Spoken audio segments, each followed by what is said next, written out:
Anyway, in other news, you can expect the number of emails begging for money that you get from a certain orange billionaire to increase since the Central Park Five have filed a defamation lawsuit against Donald Trump over his comments at the presidential debate.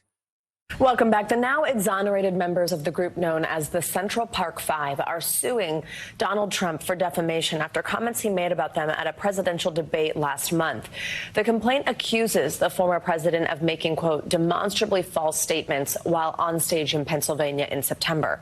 Trump falsely claimed that the group of Black and Latino men, who were just teenagers at the time, had pleaded guilty when they were tried in connection with the brutal assault and rape of a woman who was running in Central Park back in 1989. He also said that the victim had died, all things that are not true. They admitted, they said, they pled guilty. And I said, well, if they pled guilty, they badly hurt a person, killed a person ultimately. And if they pled guilty, then they pled, we're not guilty. Again, all that not true. A spokesperson for the Trump campaign is calling the lawsuit an attempt to distract the American people. So it looks like old Don the Con is going to have a couple more legal fees to add on to the already $500 million he owes between his civil fraud trial conviction and his E. Jean Carroll defamation lawsuit. And speaking of old Donny Boy, you know how maggots love to claim that J.D. Vance has changed so much since the days of calling Trump Hitler a whole 7 years ago? Well, it looks like they might be right, because here he is saying that he supports Trump's plans to do away with birthright citizenship, despite the fun fact that J.D.'s own wife has birthright citizenship. Trump wants to take away some birthright citizenship. Do you agree with him on that? Yeah, I really do. Do ya? Lucia Vance. Vance was born in San Diego to academically accomplished Indian immigrant parents and raised in an upper-middle-class suburb. But since old JD apparently doesn't even know about his own wife's history, I guess it isn't exactly surprising that he doesn't know jack shit about U.S. history either, something he regularly likes to demonstrate on Twitter like he did yet again just yesterday. Senator Megan Hunt, yeah, good point, we used to fight Nazis, not vote for them.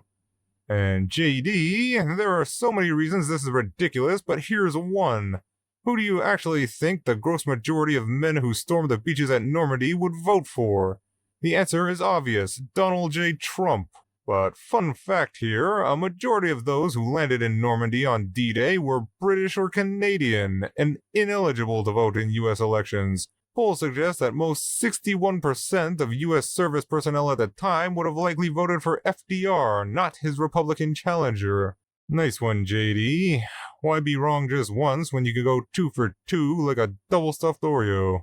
And speaking of history, here's how JD's running mate remembers what happened with Harvey Weinstein, seemingly implying that the convicted rapist was the one that was treated unfairly, or schlonged as he puts it. It's interesting. I was so amazed that Harvey Weinstein got schlonged. He got hit as hard as you can get hit because he was sort of the king of the woke, right? Yeah. And yet he got hit. And I figured that maybe he wouldn't get hit so hard. But boy, did he get, you don't know him well, I don't know him well, but I watched that, and it was amazing. So when... By the way, here's a recording of poor old Harvey being schlonged. I'm telling you right now. What do we have to do here? Nothing. I'm going to take a shower. You sit there and have a drink. Water. I don't drink. Then Can I stay on the bar? No, you must come here now. No. Please. No, I don't want to. I'm not doing anything with you. Now I you're know. embarrassing me. I'm sorry. I No, cannot. come in No, here. yesterday was a kind of aggressive for me. I need to know a person to I be won't touched. do a thing. I don't want Do a thing, please. I swear I won't. Just sit with me. Don't embarrass me in the hotel. I'm here all the time. I Sit know, with me. but I I don't promise. want to. Please sit there. Please. 1 minute. No, I I ask you. can't. Go to the bathroom. Oh yeah, and in an update to Harvey schlonging, last week, while serving his prison sentence, he was diagnosed with chronic bone cancer. So, you know, best of luck with that fuckface. But talking about all these great fellows reminds me of another class act that we haven't talked about in a while. What's Mark Robinson up to lately?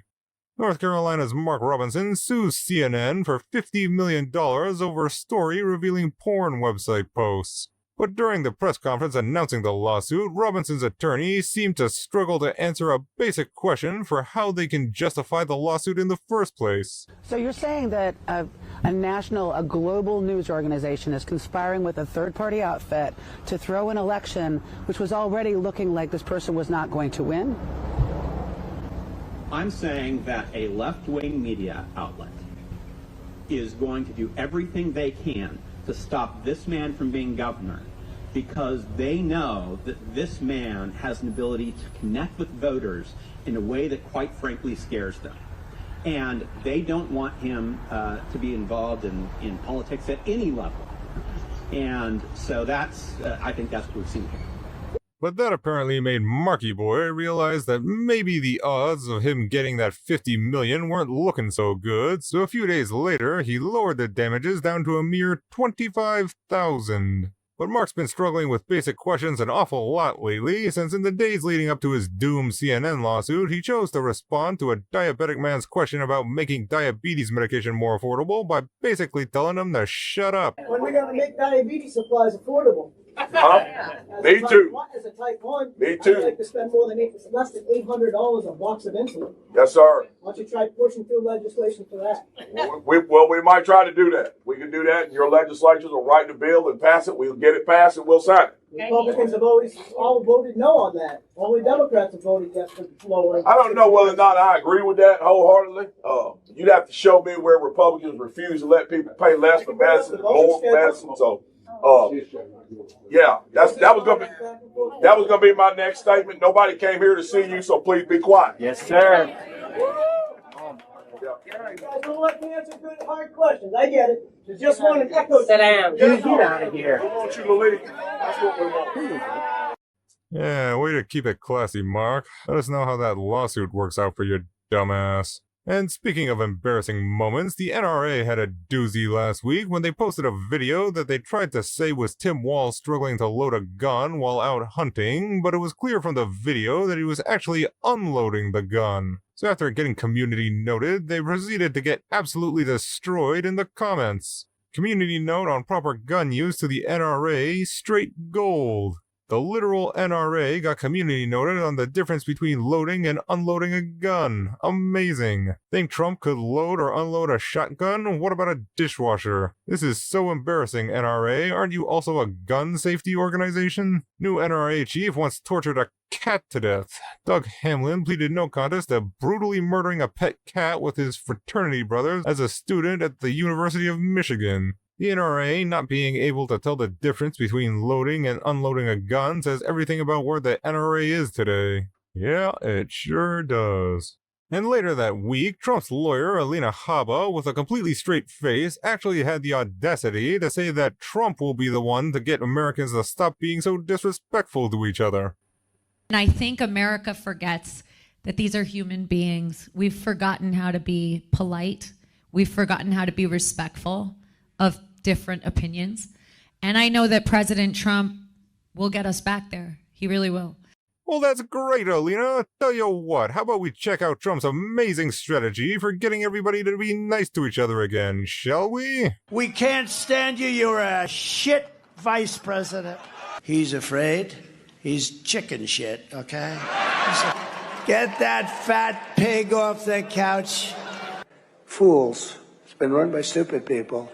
Low IQ individuals. They really are. They're low IQ. Hey, please don't call them animals. They're humans. I said, no, they're not humans. They're not humans. They're animals. Or sloppy Chris Christie or Ada Hutchinson. I call him Ada, not Asa. Bill Barr is a fat pig. He's a slob. He's a fat pig. You're not. Little Marco, little Marco. Crying Chuck.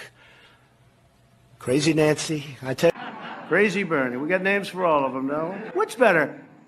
Sleepy Joe or Slow Joe? Tell me. Other people also. DeSantis, as I call him. He is Lion Ted. You know, I came up with the idea. Ron has always been a loser. Hear that Ron DeSanctimonious just canceled Meet the Press. But if you think that Nikki becomes president. That old broken down pile of crap. Yeah, it's a bad guy. He just quit, you know. He's quitting the race. Is that right? Yep, I got him out of the race. And that means we have Kamala. She's so bad. She's so pathetic. It's so amazing. It's just so fucking bad. So he's the old broken down crow. Bad guy, bad politician. He wanted my endorsement. He was getting his ass kicked. Newscum from California. Isn't that his name, Newscum? Gavin Newsom. Adam Shifty Schiff with a neck like a pencil. I said, how does he hold up that fat, ugly face? Then Bernie Sanders or Pocahontas. Now, Pocahontas. Chris Christie is a fat pig. Then You've called women you don't like fat pigs, dogs, slobs, and disgusting animals. Fascist and the radical left thugs that live like vermin within the confines of our country. Oh yeah, I don't know about you, but I'm really feeling the love. And speaking of Trump love, Trump's love of grifting hasn't slowed down in the lead up to the election. Only a few weeks after announcing his $100,000 fake Chinese watch scam, Trump decided to launch his own crypto scam, which immediately got slapped with a community note clarifying that if you happen to be dumb enough to piss away real money on some of Trump's shitcoins, you won't actually be able to withdraw them until he allows you to. Today's the day. World Liberty Financial Token sale is live. Get your shitcoins now. Purchase shitcoin here. In the fine print, it notes that the token is not transferable and is locked in the wallet, so you cannot withdraw until this scheme sees fit to allow it. Read the small print. And then it came out that the website of the cryptocurrency actually uses an anonymous privacy service linked to Russian cyber criminals. So he must have asked his Russian buddies to set up his website for him.